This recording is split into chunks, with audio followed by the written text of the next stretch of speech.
Hey guys, welcome to another Pen Talk. I am Kevin Taylor with my co-host Cherry. I am a personal trainer in the Hoover area and a member of BNI Peak Referrals. Hi, I'm Cherry Howell and I'm with Providence Chiropractic and I'm in Gateway BNI. And today we are interviewing two roofers. We have Mr. David and Mr. Scott. If you guys would introduce yourself for us. David? My name is David Prejeant. I am with ICS Roofing and Construction, where we specialize in asphalt shingle replacement for commercial and residential properties. We're located in Northwest Alabama, often referred to as the Shoals. It's about 4 great towns up here that we service. So, and I'm a member of the Singing River chapter of BNI. All right, Scott? All right. I'm Scott Gillis with Stormguard Roofing and Construction. We also do asphalt roofing, and I am a member of the Givers Game for Life chapter in Huntsville. Awesome. Well, guys, we're glad that we have you here today. If you are watching this, I just want to let everyone know that these gentlemen were nominated to be in this Pen Talk. So these dudes are very standout, and these are people to know, okay? So guys, we're going to go ahead and get started. David, first one for you. Just introduce your business to our viewers. We've been in business for over 10 years. We really like service in the Shoals community. I came here from a previous life, also a previous employment as an insurance adjuster. For one of the largest insurers in the country. And of course the phone's going to ring, but that's okay. Someone will answer it. For one of the largest insurers in the country, we do a lot of residential and commercial work up here, a lot of asphalt shingle replacement. And we like being able to help our clients with the insurance process. And we also like being able to just provide a quality product at a quality service in an industry that is, a lot of times you're fighting an uphill battle from the beginning when you're come out as a roofer. I'm sure Scott knows. Absolutely. Yes. All right, Scott, introduce your business to our viewers and please tell us a little bit about what area you serve and your services. Okay.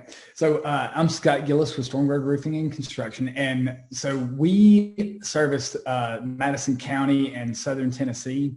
I'm a former Marine and a former real estate agent. And we'll get into that a little later. But I feel like a lot of those kind of aspects have helped us over the past 12 years form a business that has a long-lasting effect on our community. Thank you. All right, David. So the next question, tell us, what are the 3 most important questions to ask when interviewing a contractor to do work at your home? You definitely always want to make sure that anyone that's going to be doing work in your home is trustworthy. So hopefully someone that can provide you with some quality referrals or quality references for some work that they've done in the past. That's super important. Also, you got to ask, I need to see a copy of your contractor's license. I mean, we got to see it. Alabama in the last couple of years has become a lot more strict on licensing for contractors, licensing for roofers. And, it's something that we deal with daily as far as talking with folks and making sure that they're getting quality work done. So ask for that license. And, another big ask for their insurance. Ask for a copy of their general liability insurance. Ask for a copy of the big one, the workman's comp. You got to make sure that if people are doing work on your property, that they are properly insured, so that, we're crossing our fingers. We don't want anything bad to happen, but, we live in a world now where there's a pandemic and anything's possible. So we got to make sure that you as a homeowner are covering all your bases and making sure that anybody that's in your house doing work is got those licenses and got those insurance and got people that believe that they've done work for before, that believe in the work that they do. So you're telling me you don't want me to pay for one of your guys to fall off the roof? No, I don't. That's my job. Uh-huh. My job is to make sure that well, it's not even my job. It's my insurance company's job to take care of that stuff, Mm-hmm. and that's what they're there for. That's what we that's why we pay them. Yeah. The big bucks. Nowadays, there's a lot more liability involved and a lot more opportunities to sue. Just with, fitness, I learned a lot about liability and insurance and, Yeah. just implied consent as far as being there. So very, very good information. Thank you. All right, Scott, first of all, thank you for serving in our military. And what is the importance of having a locally owned and operated company? Well, so we're roofing a house today. We're actually 3 houses today, but this morning I was actually talking to one of the homeowners, and he had told me that his neighbor had gotten a roof done, and he was complaining that the roof was $4,000 cheaper with another contractor, and so the guy went with the cheaper contractor, and 6 months down the road, he called him and the phone number was inactive. He wasn't able to reach that contractor anymore. And so he basically had, even though the guy promised him a 10-year warranty, if you can't get in touch with the contractor that you're working with, that warranty is void. And so if you're not working with a personal referral or somebody that is locally owned and operated, these fly-by-night companies that come in every time a tornado hits or every time a storm comes through, a lot of times you're left holding the bag.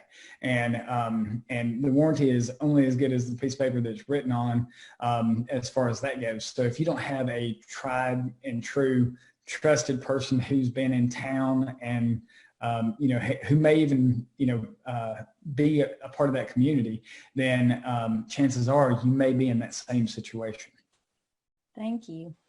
Okay. So David, in our, pre-interview to the interview, you were telling me how famous you were with your improv comedy. Yeah, I'm super famous. I want to do. I'm still in the roofing business. I want to do a departure from the roofing section. Sure. And tell us why improv is your passion. So, improv comedy, not everybody knows what that is. It's sort of like whose line is it anyway? It's the thing that most people are familiar with if you reference it like that. I recently did a TED Talk here at TEDx Wilson Park, sort of about the foundation of improv comedy, which is this concept of yes and the idea for yes and is that whenever someone presents you with an idea, that you accept that idea with your yes and you build on that idea with your and so it's a really great way to keep conversations going, to keep the flow of energy moving, to keep creativity active, it's been improv has been my passion since I was in college. It doesn't pay the bills, but that doesn't mean you can't still find time for it. Okay, good deal. Thank you. I love that show too, by the way, David. Yeah, I met one of the guys. I was in Edinburgh, Scotland in 2016 at the Edinburgh Fringe Festival, which is like this massive theater festival that they have the entire month of August. Unfortunately, they didn't get to have it this year, but Fringe is this idea of any sort of live performance that's it's not Broadway. It's kind of on the fringe of theater. And so Colin Mockery, who's Canadian and also famous from Whose Line Is It Anyway, was doing a show where he had a hypnotist on stage. And at the beginning of the show, 20 people like bum rush the stage, and he does this like mass hypnosis on these 20 people. And 4 of them actually got hypnotized, and those 4 people do a show with Colin Mockery. And I got hypnotized. My wife didn't. She ended up, she's got some cool pictures of me doing silly stuff on stage in Scotland. But I got hypnotized and got to do a show with Colin Mockery, which is That's really one of the highlights. It was pretty awesome. It was a pretty awesome experience. That is pretty awesome. That is cool. All right, Scott. How does your experience with the real estate industry help you as a roofer? Well, so we don't do a lot of advertising. Most of our referrals come from BNI or from insurance agents or real estate agents. And a lot of times we get called out to come and look at things that are, possibly weather damage or just a request for repairs for a sale of a house, those kind of things. And just the knowing the ins and outs of how the contracts are written. I was actually a very successful realtor before we decided to transition into the roofing company. And so knowing the contract in and out, and being able to help our realtors, help the insurance agents, those kind of things have been something that has helped drive our business to another level. And one where we basically operate off of referrals and very, very little advertising at all. That's awesome. So the realtors can have you go in and they don't even have to be there while you're looking over a house. Yes, that's right. Yeah, we can go and check it out, call them back. I know the time frames that they have to respond by, how those contracts are written, things of that nature. I know half the home inspectors in town, most all of the realtors in town. So chances are there are a lot of times where we get referred twice. We'll get referred by the home inspector, but we'll also get referred by the realtor or the mortgage company.